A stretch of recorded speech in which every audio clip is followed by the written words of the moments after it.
Birinci mikrofon. Рахмат. Урматтуу кесиптештер, өкмөткө адвокат болуп жүрүп өзүбүздү баркыбыз кетирип бүтө турган болдукта, кычыраган суукта кычыраган өкмөт келди.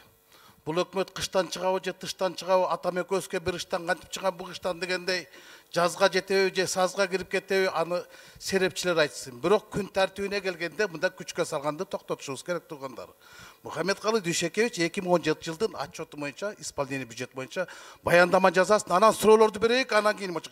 Эми силер минт отпайсыңар, жок 3 докладты бир жазайык, анан суроо берсеңер бергиле. Биз билебиз да, көрүп келгенбиз. Эми силер азыр айтып атасыңар да, үлпет тойду, жээнтек тойду, сүннөт тойду бирлигинде өткөрөйүк деп. Бул болбойт да. Жо мен бүтөлекмин сөзүмдү. Ошон үчүн күчкө салбай эле 2017 боюнча неме кылсын, эми көрүп келбедикпи күчкө салып келе. Эмне эле коркуп атасыңар? Эгер иши солгундап кетсе, анда креслолор солкулдап кетет. Эмне коркосуңар? Жашынакай кылып туруп отчетун берсин 2017, анан 2018 эртең деле карайбыз, 2019 бүрсү күнү карайбыз. Күчкө салганды токтотоюк. Анан адвокаттык кылбай эле койгула, өкмөттүн өзүнүн кишилери бар. Рахмат.